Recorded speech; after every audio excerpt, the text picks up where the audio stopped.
gentlemen, welcome to another episode of the Maximum Extreme Podcast. My name is Bobby Stryker. And I'm Keith. And this week, we're talking about the Man of Steel. Din, din, din, din, din, din, din,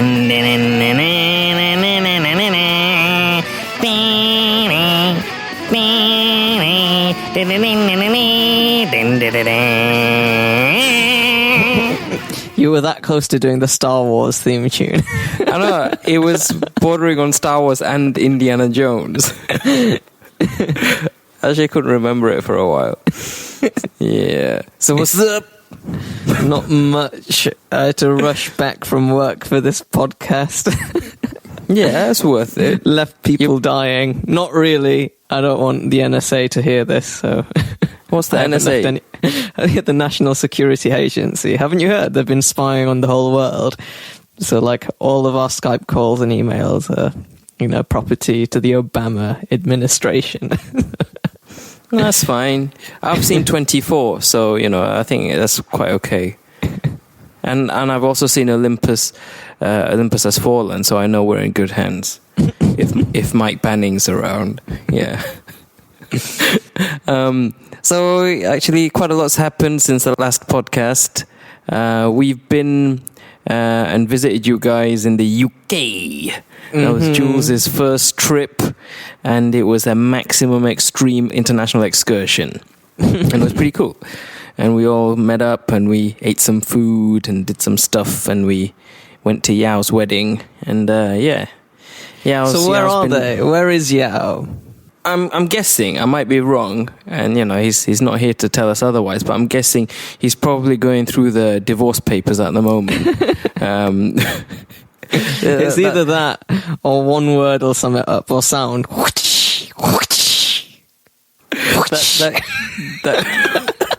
could be the case. but at his wedding, it was there was some really cool people. You're not talking about yourself again, are you? Yeah, me and Jules. Hit the nail right on the head. It was an interesting wedding. It was cool, and then it was attacked by British weather. So that was nice. Then we all got soaked and had to go in. But it was really romantic. So it was really cool to see the big guy, he was really happy and he was like smiling and stuff and dancing around. So that was kind of cool. And then he tied the knot. Oh yeah. Should we put pictures of ourselves up on the website? No. Because I wonder what people think Yao looks like. Yeah. I wonder what people think you look like. You're the one who people would come after to try and assassinate. Hey, I'm the best looking one out of all of us. Okay, just to disprove that, we should put pictures up. I'm as good looking as all of you put together. As all of us combined. Yeah. Surgically. So let's get on with the show. All right. Man of Steel. Superman. He's back. Flying. So it's big news, big movie. Superman was attempted, I think, around 2006, and it didn't turn out too good. And then... Yeah, and this one's done so well that they're making the second one already. Is it? Yeah. This one started again from scratch in much more, I don't know, it's just more serious, isn't it? They did the whole Batman Begins, trying to make it more... it's exactly that. More modern and more kind of gritty, but not... I don't think it was too gritty, but yeah, generally more gritty, more real, less cartoony and jokey as people sometimes imagine Metropolis and all of these wacky characters to be. Which is sometimes the case with these DC guys. So it's an origin story. So we get to see like the intro on what is it, Krypton, right? Intro on Krypton, how it crumbles. He ends up on Earth. He gets raised by the Kents, and how he eventually becomes Superman. That's the basic gist of it, and it follows somewhere along the themes of Superman 2 that are from the 80s, I think. Yeah. Featuring, what is it, General Zod. Yeah. General Zod comes down and there's lots of craziness. So that's the basic plot of it, and is done very well. So what did you make of it? Yeah. Should we go right into that, or should we talk about like the cast and the stuff first? We could go through the cast. Yeah, and by the way, guys, as usual in our podcast, we do have spoilers. Yeah. Yeah. I mean, yeah, first of all, like, I thought the cast was really good. Like, I think some people were saying Lois Lane wasn't that great and stuff, but I really liked all of them. I thought Really? I thought the cast was perfect, to be honest. I thought it was really, really good.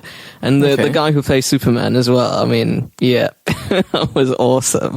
I think he's great. I haven't felt, like, as a protagonist, I haven't felt that good about a protagonist since like 300. It was like that kind of feeling like, he was made for that role. Like Gerard Butler was made to play, King Leonidas from 300. Funnily enough, it's by the director of 300, right? Oh, is it? Oh, yeah, it is, isn't it? Yeah, of course. It's Zack Snyder, right? Yeah. Yeah, so I thought it was really well cast. Yeah, for me, like, though, I'll just get it out there. It didn't hit the points that I wanted it to hit. I mean, I guess I might just be being an old fuddy-duddy or whatever, but I wanted it to be more like the old one, I suppose. And I didn't think that this movie was necessarily true to the Superman character. I don't know, like things like the character himself, Superman, he'd sacrifice his life to save the city and stuff. And in this movie, he was the one that started destroying everything, didn't he? And like he was so like flippant with his powers. I felt like I couldn't believe he was just so like he was just like flying around. Everyone could see his face and stuff, and he was like saving people at the beginning, and like the way he was with Lois Lane, the first time they met. It's like he didn't even try to disguise himself. I don't think the original Superman was like that. I've got no idea, to be honest, but I read this interesting article which said that, a lot of these characters, they should stop bothering to like reboot them because they were characters of a certain time. At that time, it was like fantastical and amazing. And, those characters no longer suit the time we live in. And then they just come off as jokey and stuff.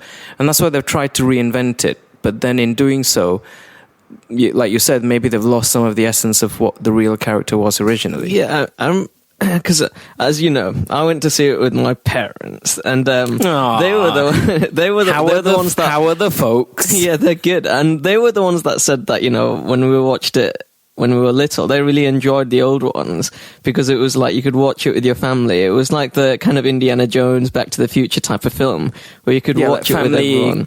Good family classics, yeah. And this is like, to put it as an analogy, I suppose, this is Superman as if, imagine if they rebooted Back to the Future, but instead of it being like the original, they like delved into like, Marty McFly's upbringing and how he was traumatized as a child. It's like that. You've lost kind of the essence of it. And this was like that. I don't want Superman. I don't want Superman to be troubled and like have all this like, bullshit going on. And I think the thing that I miss about it is like, when you watch the old movies, it's like when you were little, you wanted to be Superman. You wanted to like, destroy all these things. Like, I don't want to be this guy. He's got too many problems. I want to be Tony Stark, but I don't want to be this guy. See, that's the case with every film now. No matter what you watch Wizard of Oz, you're thinking at the back of your mind, I want to be Tony Stark. Yeah. Or the new Monsters University, I'm thinking, I want to be Tony Stark. Anyway, listen, I thought the actors that they got were great. Henry Cavill, the British guy, I think is perfectly cast as Superman. He was brilliant. When I saw him in Immortals, that was the first time I saw him in a film, and it was a rubbish film. But the way he spoke and carried himself, and I knew he was already cast as Superman, immediately I was kind of excited to see what it was going to be like, because I could imagine him already. He had the look and the voice. Like, he spoke really well, like, as you would hope Superman would speak. The rest of the cast was cool. Russell Crowe was quite funny. Kevin Costner was Kevin Costner was really cool as the dad, but Amy, what's her name? Is it Amy Adams? I didn't really like her. she did what she had to do in the role, but then I didn't like her in the same way I didn't really like Kirsten Dunst in the original Spider-Man movies. Do you think Kirsten Dunst? I didn't like her in the original Superman, but I liked the character. But I didn't like the way she portrayed. What was it? Was it Mary Kate? Yeah, Mary Kate. But, Mary Jane. Mary Jane. Who's Mary First, Kate? it's Spider-Man. You said Superman, and it's Mary Jane. What's wrong with you? Getting all mixed up. I'm not thinking straight. But I think, I think Amy, the way she played Lois Lane, she played her fine. But I think it was more to do with the way that her part was written. Okay. Yeah. What do you think? Did you just not like her as an actress? Yeah, that's not very fair of me to say that, is it, as a movie critic. I don't know. I've just never. That's really lame, but that's probably the truth. I've just never been a big fan of hers. And then I'm thinking, there's no problem having an age difference, but she's I think she's 10 years older than him. And if they're going to be planning sequels with her, they have to do it quick. Well, they might do the same as Batman and just replace her. Oh, that could be a very good idea. Hopefully they won't replace her with Maggie Gyllenhaal, though. Yeah, they're gonna get her again. Yeah. So I like the intro. I thought the stuff on Krypton was really cool, and then but then his upbringing with the Kents, it was a little bit muddled at the time in the cinema. When I saw it, I was like really touched. And there's the scene where what's his name? What's the father's name? Kevin Costner. Jonathan. Yeah, Kevin Costner. Jonathan Kent. Where he's trying to save those people and the dog from the Twister, and then he doesn't want Superman to give away his identity. And for me, that really, I choked. I was like tearing up, even though I could see it coming a mile away. And at that time, I was like, wow, it's such a powerful moment. I don't remember feeling like that in any of the other recent superhero movies. But then, as after I left the film, after I thought about it more and more, I started to realize how stupid it was. Yeah, I thought it was stupid at the time. And then I started to think, hang on a second. He's like saying, Superman could do it at the speed of light so no one could even see. He could rescue him from the Twister. But instead he's like, no, son, don't come and save me so that you can feel guilty about this for the rest of your life. It's like gesturing him, don't. Watch me die. It was. I think it was purely a plot device, wasn't it? Obviously. Yeah. It wasn't. It didn't make any sense. It seemed to work for me at the time, but then reflecting on it, and other lines he said as well, like when he saved the school bus, and then and he's like saying, well, should I have let them die? And he's like, I don't know, maybe. I mean, it's not very heroic. I mean, I'm not really sure what kind of message he's trying to teach him. Yeah, I don't know what was up with that. But then, there's just too many incongruities. Like at the end of the movie, he has the flashback, doesn't he? And it's like Superman when he was younger had a red cape on for some reason, and then Kevin Costner was like looking at him as if he knew that he was going to wear a cape and be a superhero one day. Yeah. Well, kids wear red capes. Exactly. I didn't get that. Yeah, kids wear red capes because of Superman. But the thing is, who was he thinking of? But the thing is, well, if he knows he's going to be a superhero, then you would have thought he would nurture that more instead of repressing him. I don't know. Maybe they were afraid of losing their son. I don't know. But I didn't really understand that element. Anyhow, there's a lot of stuff which I want to touch on that doesn't really make any sense to me, at least. I still don't understand it. Like what else didn't you understand? Okay, so the bad guys, General Zod, played by Michael Shannon, and those other guys, they come to planet Earth looking for him because they're basically weird Kryptonian patriots gone crazy. Well, the story is that I can't remember what movie it's from, but there was another movie like that where people are bred like that, and was it ants? Is that what I'm thinking of? Basically, you have worker ants, and you have the army ants.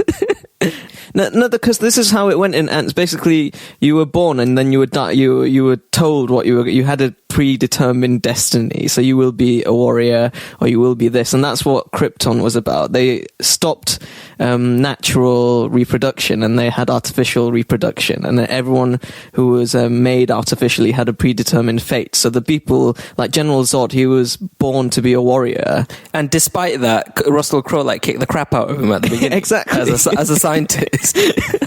I guess that doesn't make sense, yeah. And like Clark Kent, he was like the first naturally born like Kryptonian in centuries, wasn't he? So he has like his own like, you know, his parents didn't believe that everyone should have their life planned out for them.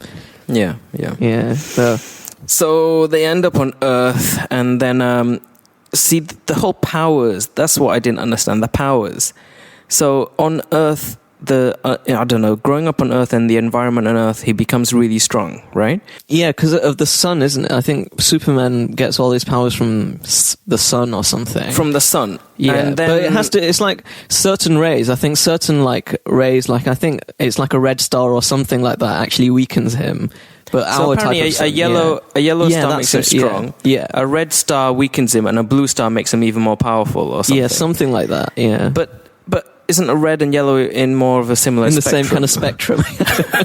maybe I'm wrong. Maybe it's no, it's not. No, you're right. That's what it is. Yeah. That's what it is. And then, so that was one element. So he's really powerful on Earth. Then the Zod and whatever his team arrive, and then they have this kind of shock, right? Because they're getting used to this environment, and then they eventually start to develop the powers that he's had all his life on Earth, right? Yeah. Is that right? Yeah. But then I don't understand. So does that mean when he leaves Earth, he doesn't have those powers? Because they didn't have those powers until they arrived to Earth. Well, this is one of the problems with the Superman character himself.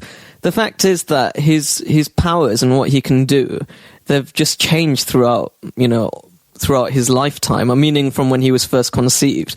So there was one point where he hibernated in the comic books. He hibernated in the sun for like 100 million years or something, and he basically turned into a god, didn't he? And he was invincible, and he could do anything. Yeah, and then that was what was called pre-crisis Superman. This is like comic book geek zone now. But then the creators realized, we've made him far too powerful, and they did the post-crisis stuff where like all the different Supermans from the different kind of comic books came into one. And they made him weaker again. So the modern Superman's much weaker. So, but that's the thing. You can totally pick and choose what he can do and what he can't do. And I suppose they haven't revealed yet what this Superman can do. But it makes it rubbish because it just feels like, even though it's all make-believe, there should be some kind of logic or continuity in his powers. That's one of the things that I don't like about the Superman character himself. But then I don't know if I'm being like hypocritical because Iron Man wasn't as cool as he is now, and neither were a lot of the other Marvel characters. No, but at least once they've developed the character, there's some kind of logic to it. Yeah, but whereas, maybe, even if we take this character as an isolated entity and forget the history of the comics, it's still, the power doesn't really make much sense. So yeah, if he leaves Earth and he starts flying away, does he start losing his X-ray vision and all of that rubbish and laser eyes? Because Zod and them, they didn't have. I mean, on the original planet, they were all kind of weak, weren't they? Yeah. So why is that? And that's the thing. So does that mean Zod and them are coming to Earth thinking they are not superpowered because they're normal? Yeah, I guess so. I guess but then they come different planet, come so arrogantly, like it's like they already know they can, like they're bulletproof and stuff. Oh, that's true. I didn't think of that. Yeah, you're right. How do they know that they're not going to get blown up by all these missiles flying around and buildings collapsing on them? Because they would have died on the original Krypton. Yeah, exactly. So I didn't understand. So then. Coming into contact with any material from his original home, Superman starts getting weak, and this is another thing because, like, again, in the original comic books, it was that Superman was conditioned to believe he was much weaker than he is. Like in the original Superman, he didn't need any food. He didn't need any oxygen. Like he was thought he did because he grew up on Earth. But then I think later on in the comic books, there's some kind of guy who comes and teaches him, to release his true energy, and that's when he starts to get really powerful. And But yeah, I don't know. Right. That's the thing. Like, I don't know what they've planned with it, because his character's all over the place. Yeah, There were inconsistencies, like in the theory behind Superman, and then so that kind of took me away from the action a bit, and so it made me think a bit. What's going on here? This is a bit rubbish. But at the end of the day, I really enjoyed it. I think it's probably, so far, maybe the best like blockbuster this summer. And it's fun. I mean, I enjoyed it more than any of the Dark Knight movies. It didn't have fun. It didn't have any jokes in it at all, like zero. The only joke in it is when he mangled up that guy's truck at the beginning. I don't know if that's a joke. I don't know what that is, but that was the only kind of joke. Yeah, but that's the thing. It's very straight. It is quite void of humor. It's very straight. It was too void. Like, I don't know. Like, it felt like they were actually going out of their way to not have any jokes in it. But I don't know. Yeah, it was. Yeah, you're right. It's very dry, and well. But okay, now let's talk about the crazy ending half an hour where he destroys the the movie was 2.5 hours long. I think basically 1.5 hours was crazy. It was just action-packed. It was crazy beyond belief. Yeah, the ending, I've never seen anything like it. It's just everything. It's like more destruction than 2012. But I want to compare it to the Avengers. Did you think it was more impressive? The destruction was more impressive than the Avengers? Because the thing with the Avengers was that it was in a real city. It was in New York City.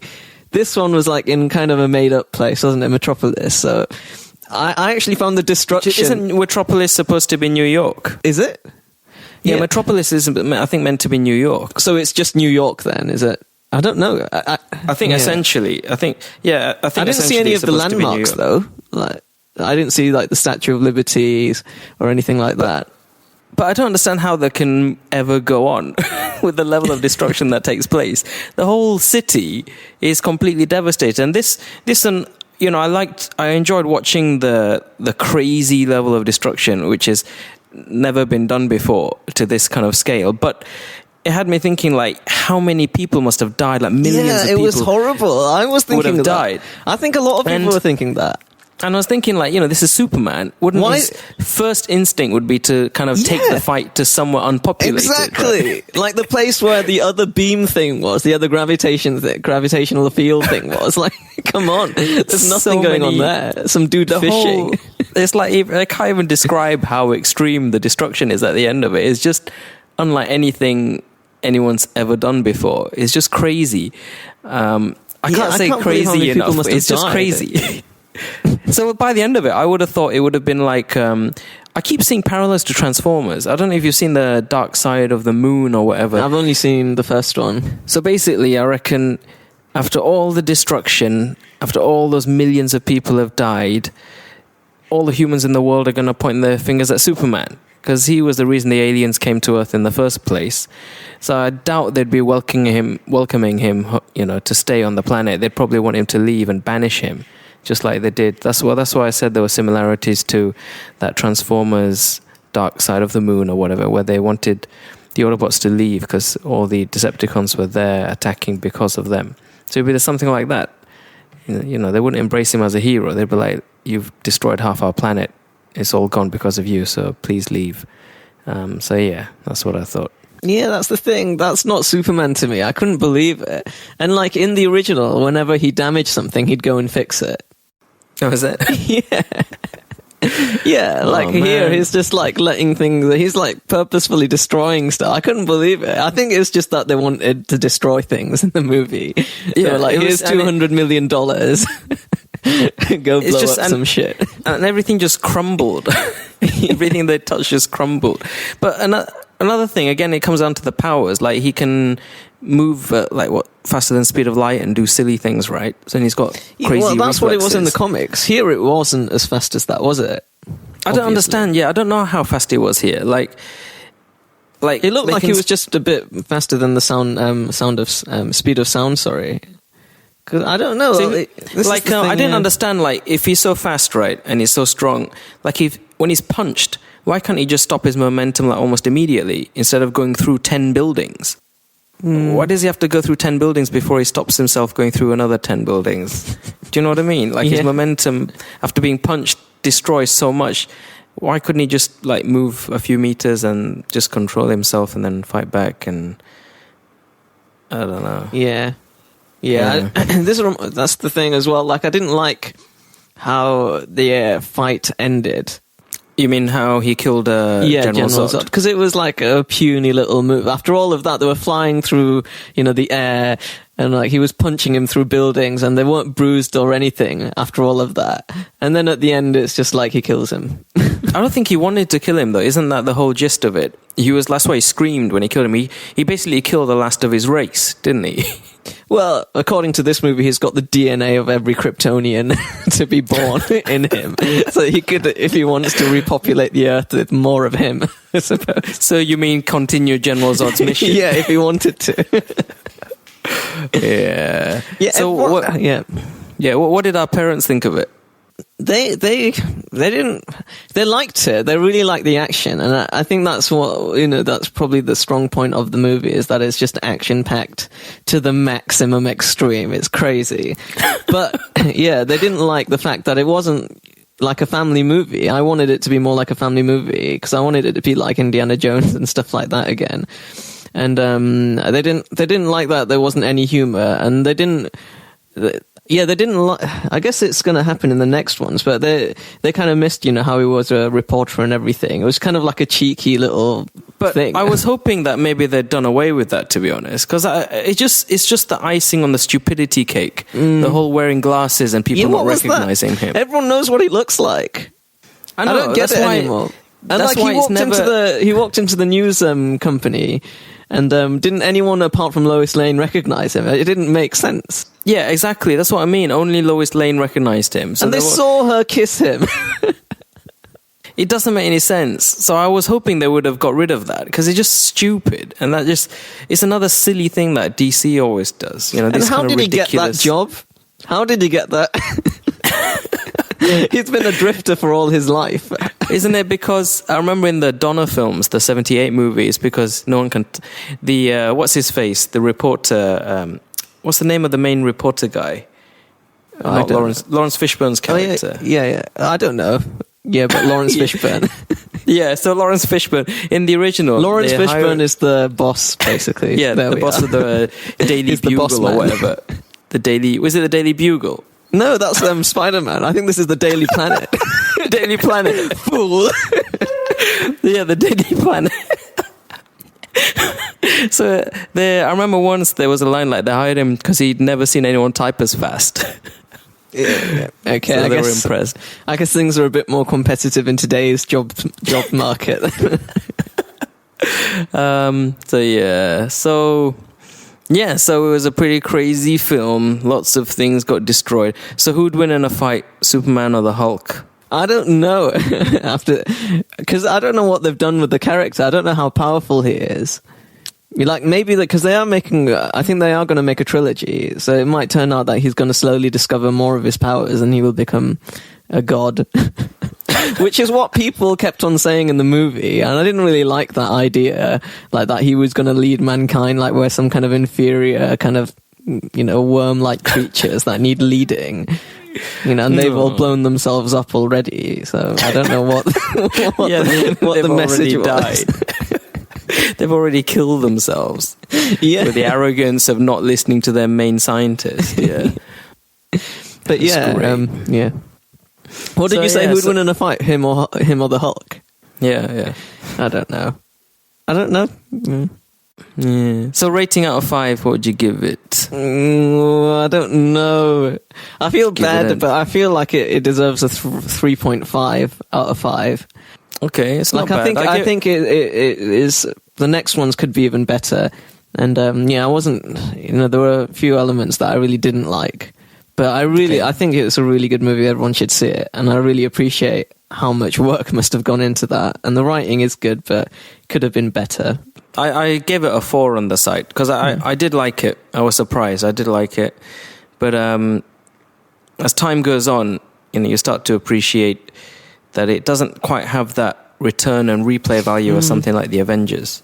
That's what I was thinking. I was thinking, will I be watching this movie a few years from now? I don't know. Well, that's the thing. Like, for me, like those films like Iron Man and Avengers, even if I've seen them 100 times, and I probably have, if they're on TV, I'll probably still sit down and watch it. Yeah, I to think the end. like the Marvel ones, they're like the new kind of family movies, aren't they? They're like the ones you can sit down with your family and watch.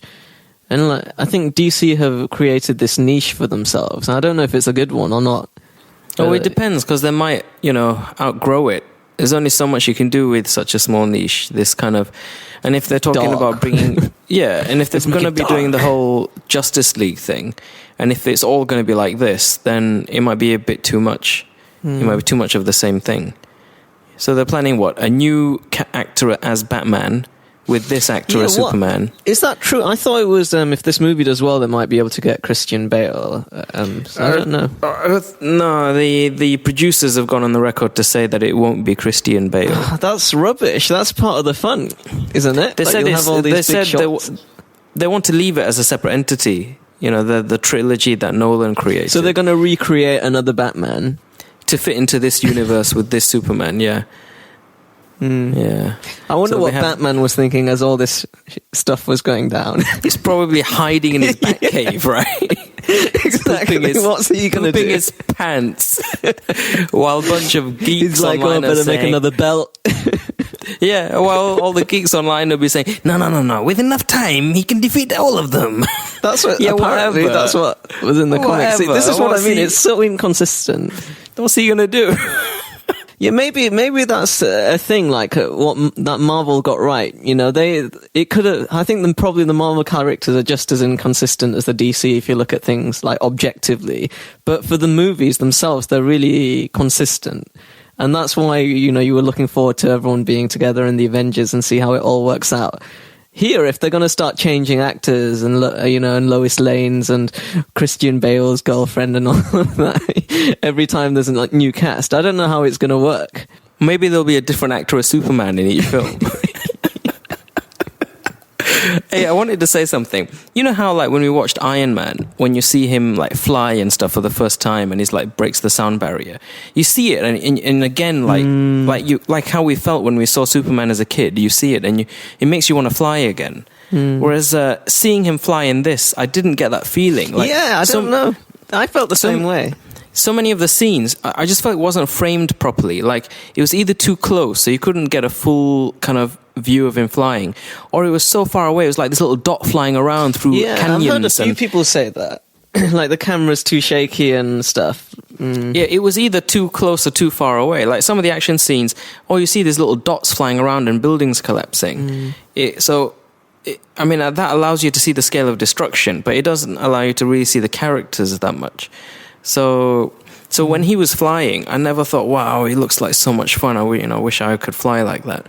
Whereas in, the Iron Man, it was, yeah. I think it was more to do with the setup of the scenes. Because I felt like, I thought the destruction at the end was amazing, but I'd rather have one scene like that and it be amazing than the whole movie being like that. Because I felt like after a while I felt a bit bored, to be honest, of the destruction. It was like, this is getting a bit boring. We're so lame as viewers. People always complain about how the action scenes aren't long enough. Like, I remember when they did that Incredible Hulk film, and the one with Norton. And the end scene, it was supposed to be this big fight, and everyone was complaining, it's too short. Because online they said it was going to be 26 minutes, and then it ended up being 13 minutes and all this. And now we've got a film where there's like the last half an hour or 45 minutes is pure action, and people are like, what the hell is this? It's too long. I'm bored of this. Yeah, but I think this... Finish already. This, by any standpoint, is too long. I mean, it was seriously 1.5 hours, right? That's when it was just crazy. It started off action-packed. Everyone's fighting wars and planets blowing up and stuff. And then it goes straight into, like, after a while when he discovers, his power, discovers his history and stuff, then it's just crazy from then on. And that's basically 1.5 hours of just non-stop craziness. And it's good if that's... But at the same time, it's like... It's not done in the right way. I'd rather it be a bit shorter and it'd be done more effectively. And I think, like I was trying to say, the flying was the same. it wasn't such a revelation. They didn't frame it, like you said, correctly. It was just he was told, you've got superpowers, try and push yourself, and then suddenly he's like, yeah, okay, I'll fly now. Yeah. But like in Iron Man, I know we're Iron Man fans, so we're being biased, but in Iron Man it was kind of a revelation, because you hadn't seen him fly before, and then suddenly he's got, like, you can fly. It's really cool. Yeah, and he's like so happy, and it's just like, it just feels like there's that feeling of freedom. It's like so cool. Like, and actually, I felt the same way about Spider-Man. You mean which one? The original? The original ones, when he first started to web sling across the city. I was the same. I think the element that they missed in the Superman one was that he could kind of, he was used to it immediately, but in Iron Man and Spider-Man, they were kind of discovering their powers, and they were kind of crap at doing, crap at flying or crap at web slinging at first, and it was like fun to watch. To be honest, it was void in the remake of Spider-Man as well. I didn't get that. That kind of exactly that feeling of wanting to web sling like Spider-Man did previously. You didn't get that kind of amazing freedom, that feeling that you almost like flying, like you want to do it. I think that the feeling in those movies is that you're kind of discovering the powers with them, aren't you? Like, it felt when in the original Spider-Man, when Spider-Man first started to web sling, it felt like we were discovering his powers with him. Like, what can you do? What can't you do? And like, when you first see it, it's like, wow, this is amazing. But maybe we're spoiled. Are we just used to it now? Yeah, maybe we're spoiled because we've seen these, and now we're seeing someone else fly, and we're like, yeah, well, we've seen that already. We've seen someone fly. It's no big deal anymore. Yeah. I want to be Iron Man. I would rather be Tony Stark any day of the week. Millionaire, philanthropist, playboy. Genius. You forgot the genius. Is it genius as well? Yeah. But that, again, like another parallel, because I can't help but compare it to the Avengers and stuff.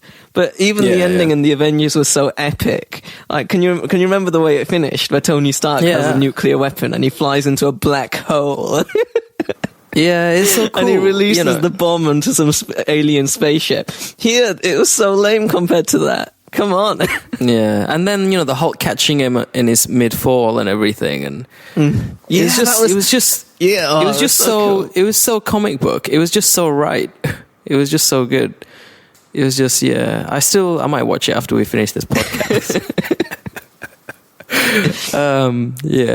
But it's done well, and I'm glad they've done it, and I'm happy. It's just, despite everything, I think it is a welcomed addition to the superhero. Yeah, it's definitely it's good. It's way better than the 2006 baloney. So they're getting on the right track, and hopefully the only way is going to be up. So it's done really good. I think opening weekend it did huge, 116 million. Yeah, I think it was the biggest box office ever for that month in the history of movies. Yeah, that's only because it's the month after Avengers came out, right? Otherwise they wouldn't have got the title. Beat stuff like Toy Story 3 and stuff, I think, though, as well. It's done really well, yeah. Yeah, 116 million opening weekend. Avengers had 207 million domestic opening weekend. So, it's a good film. It's a good film. So check it out. So that's our take on The Man of Steel. One more thing. Because we could talk about this all day, because it is so much fun. But I wonder what would happen to his suit, because he only has one suit, doesn't he? Oh, yeah. And I wonder how. Yeah, it's like, does he wash it or what? Like, yeah, he only has one suit. No, but it's from Krypton. Doesn't that mean it's super powerful? I don't know. Yeah, it means his suit on Earth has become super powerful. No, but okay, I don't know. Probably. Yeah, I don't know. And I was thinking, how come that cape is the perfect size for him? Or did he tailor it or what? Yeah, it's perfectly tailored. The whole suit is perfectly tailored. What do you think of the whole underpants issue? I didn't notice. Was he wearing underpants? No, he doesn't have the old red underpants on the outside. No, he doesn't. I didn't even notice, actually. What do you mean you didn't notice? You didn't notice? Well, I don't look at guys' crotches like you do all the time. I don't know all the time. Just once I didn't notice. Yeah, I didn't really look out for it. Yeah, that was something that changed. So I don't think it made much difference. But yeah. So Maybe that's what will happen in the next one. Like he'll find the underpants and they'll get even more powerful. that's the source of his powers. Yeah. Hey, wait. You know the bad guy, General Zod? Yeah. Michael Shannon. So, people been raving about him. He's a good actor. He was in this Boardwalk Empire or whatever. It reminded me of Joaquin Phoenix. He reminded me of the crazy guy from Gladiator. Yeah, he does have Phoenix. that. He does have that kind of essence about him. Yeah. But I'm going to tell you a character that he played, and then you're going to laugh at this if you remember it. He was in Bad Boys 2. Do you remember who he was? Any ideas? No. What? Okay, they arrested this redneck guy and put him in the trunk of the car in Bad Boys 2. Oh my god! Yeah, I remember that guy. That's General Zod. He's come a long way. I know, that's pretty funny. He has come a long way. And he's become a bit tougher now. I don't think they'll be able to do that to him anymore. Seeing as Will Smith's films are flopping now. Oh, Afterlife, is it? After Earth. After Yeah, Earth, I haven't seen it. I wanted to. I wanted to see it for myself. It was really as bad as they say. I wanted to watch it, but then I heard an interview by him, and he sounds like he's gone insane. Oh no! What's happened? Yeah, he sounds like he's gone into celebrity Hollywood Neverland thing. Like he started talking about how him and his son sound insane. They were saying how there's a unified equation for everything in the world, and that there's a higher form of mathematics which they haven't discovered yet. And it was just out of their minds. It was insane. I couldn't believe what I was reading. Are they Scientologists? I think so. So. Great. And people are saying that this is a common theme throughout our podcast. Like we're anti-Scientologist, anti-North Korea. I'm not anti anything. It's funny. It's random. Yeah, but that apparently good entertainment. Yeah, apparently that's the reason. And yeah, they've been talking crazy, and now they've made a crap film. And now they made a crap film. Yeah, and his son sounds just as crazy as him now, because obviously that's a shame. He was born into it, I suppose. But yeah. Oh man, that's a shame because I've heard he's been written out of the sequels to Independence Day. Yeah, they're going to make a couple of sequels to Independence Day, and he's not going to be in it. Yeah, so that's sad. Sad to hear that. And I'll tell you what. Have you seen Django Unchained? Oh, not yet. No. It's really good. I'm not a big Tarantino fan, to be honest. I thought Inglourious Basterds was rubbish, and a lot of his stuff it's a bit too eccentric. Like Kill Bill, I'd rather go and watch a real martial arts film than watch his. Well, that's his take. I think Quentin Tarantino's not as original as people think.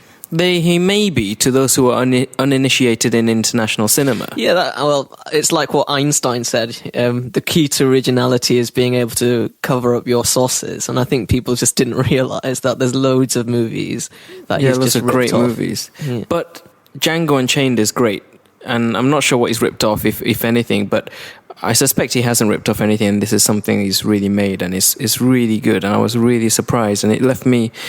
A few days before I saw this, I saw Headhunters, and after you recommended it, and I thought that was amazing. And I saw it again with Jules, and she loved it. We were both shocked by it. It was really good. Then it's going to be a tough film to follow up. Then a few days later, I watched Django Unchained, and it was great. It was so good, and it had me thinking for days afterwards. And I don't know. It was just it was really good. It was really good. It's just the character, what's the name of the main actor? The one who won the Oscar, Christopher Waltz. Yeah, he's amazing. I think he's amazing. The character and his friendship with Jamie Foxx's character, Django, is just really good. And the reason I mention it is because Django, Tarantino originally approached Will Smith to play Django. And Will Smith turned it down. Yeah. Oh, He came out with some rubbish, like he wanted to be the lead. And he's like, I want to be the lead. I want to be the guy who does this, who, whatever, shoots whoever and does this. And it was just really weird. What are you talking about? So he turned it down. And then it's such a great film. And it would have been the film he needs to kind of get his name back out there. But you should watch it. It's a very good film. For me, Will Smith hasn't made a good movie in quite a while now. I mean, there was a point where, after iRobot, it just started to get worse and worse, because I didn't think iRobot was the best, but it was still good. Yeah. But after that, it's just been worse and worse. He fell into the Oscar-itis. He was really wanted an Oscar, didn't he? He was in pursuit of Oscars. He did Ali and everything. And he did In Pursuit of Happiness, Ali, and £7, which I haven't seen, but I heard it's rubbish. And basically everything was an attempt to try and get an Oscar, and it didn't go well. Yeah, it hurt him at the box office. Same thing happened to Brad Pitt, but I've never liked Brad Pitt. I still think he's the most wooden actor in Hollywood. But Will Smith can act, though. He just needs to stop being crazy. Well, he plays a certain type of character, and he should play up to his strengths as an actor. He doesn't have to. He can play other characters, like Enemy of the State, and even Hitch. Even Hitch is different to his loud mouth. Was it? Hitch was just like... Hitch wasn't his Independence Day and Bad Boys character. For me, it was like his Fresh Prince character. It wasn't. Fresh Prince, he was still a joker, right? He wasn't this, wasn't he? Not as much. But he can act. He can act. He just needs to stop being crazy. And to be honest, I actually like Men in Black 3. It's not... Oh, that was awesome. I forgot about that, actually. Yeah, it's not really good. It's not amazing. It's not like you're going to be watching it forever. But I saw it again recently on TV, and I really liked it. And the ending was nice. I really liked it as well. I thought it was a really good movie. He just needs to get his act together. He can act. He can make stuff. And people will see him. He just needs to sort himself out. Anyhow, we're massively over time, so I'm going to cut this off. And Yao's messaging me, but it's too late. We should let him come in on the podcast for 1 minute just to say hi. Is he there? Let me see Go Skype. On. Wait, is he on Skype? You should give him just a few minutes to say stuff about Superman, I think. Yeah, but he won't speak for just a few minutes. He'll speak for like an hour. But you can splice it in. Just say you've got 5 minutes and time. Because I think that would be pretty cool. Yeah. Yeah, we were talking about you earlier. What were you saying? Like we always do. We were speculating why you weren't here. I've been on call. I've been doing. Keep suggested that maybe you were going through the divorce papers. Oh man, don't even I didn't say that. Don't even joke. That was you. Don't even joke. Do you know what? Don't even joke, man. Don't even joke. Being newlywed is not. It's not easy, man. But it's the best thing ever happened to me. Look, I've been working for 30 hours. Yeah, we know you've been working. You've been working 48 hours a day. I've been sleeping now for like 2.5 hours. And I meant to wake up in time for the podcast, but I didn't. I'm so disappointed. Oh no. Listen, just tell us what you think of Man of Steel. We've already done a highly in-depth analysis of it. Okay, Man of Steel, the bit with Joel was excellent. The beginning, where the Krypton part was excellent. I thought Russell Crowe was actually quite good. Cavill was really, really built and buff, and I think he actually was a good Superman. I didn't like General Zod as that much, and I found some things annoying, like the only people to do anything in the movie were all related to the newspaper, which I thought was weird. And then when that woman for the newspaper got stuck in the rubble, I was thinking, well, why would we care? I don't understand why we'd care. And Lois Lane wasn't hot enough. She was a bit annoying and a bit ugly. Yeah. See, we touched on that. Keith thought she was all right, but I was thinking, she's actually 10 years older than him, and if they're going to be planning sequels and stuff, then they better get a move on. Yeah, they better get Maggie Gyllenhaal, like you suggested. Yeah, see, it's not as bad as the Maggie Gyllenhaal in Batman. That was really bad. So yeah, if you compare it to that, then I can live with it. It's fine. It was an okay beginning, but there's something about the film I didn't like. I don't know what it was. I just found it a little bit boring. I found the ending and some of the science a little bit annoying. Yeah, see, we talked about this. Yeah, the logic, it doesn't follow through, like the powers. Yeah. Like, we wondered, like, he has these powers on Earth, so does that mean if he leaves Earth, he doesn't have these powers? Because they didn't have those powers when they first arrived to Earth, and it's maybe if we flew to Krypton, we'd be, like, ultra-powerful.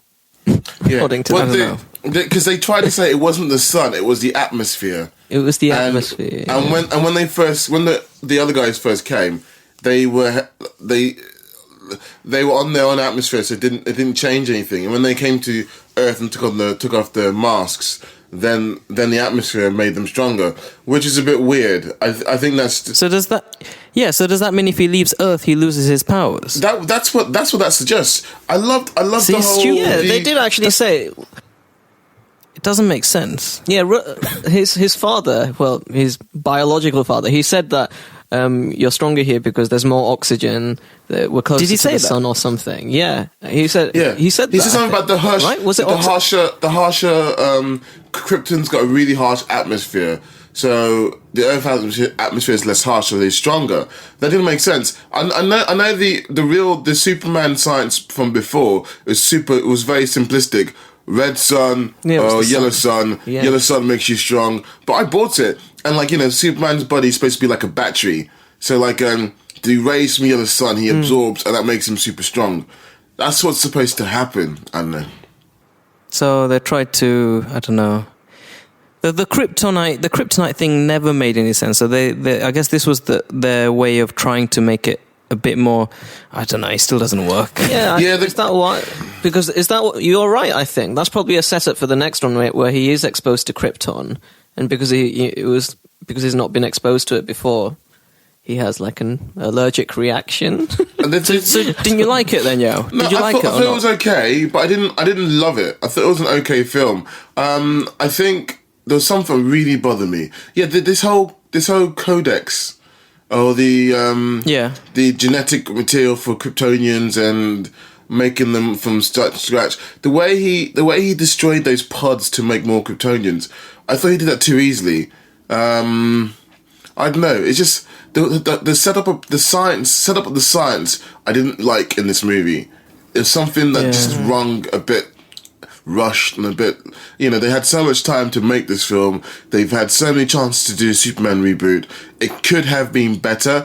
It was, it's better than the Brandon Roth film. That was a disaster. So, I liked it. Yeah. I didn't love it. I liked it. I was happy. I think we're all pretty much in that camp at the moment. I'm not super keen on waiting for a Justice League. Oh God! Forget Justice League. Another Superman film, a sequel. I'm not too worried about that. You're not looking forward to seeing Maggie Gyllenhaal as the next Batman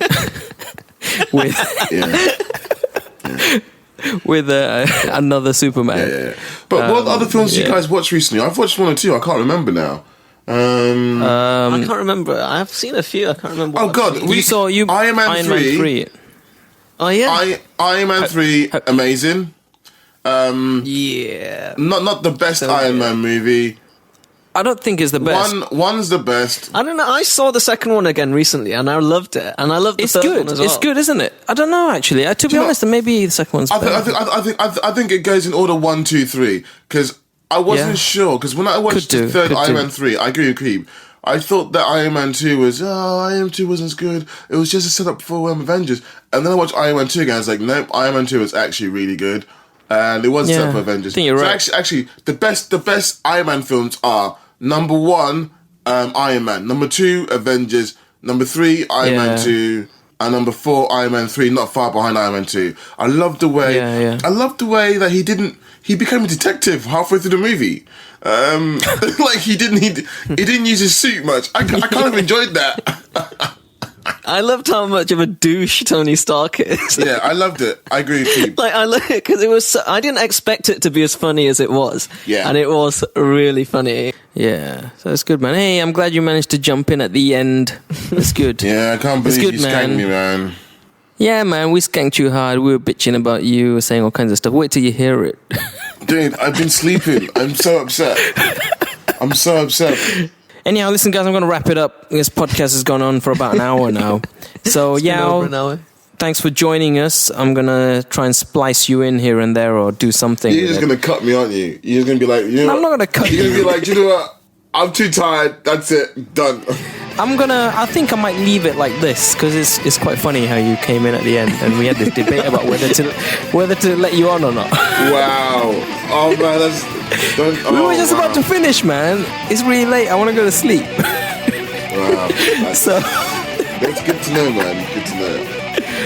All right, guys, take it easy. Thanks for listening. If you like what you heard, remember to like us on Facebook and check out our site at www.maximumextreme.net. And catch you next time. See ya. Bye. Bye. Bye. I don't know how to stop recording.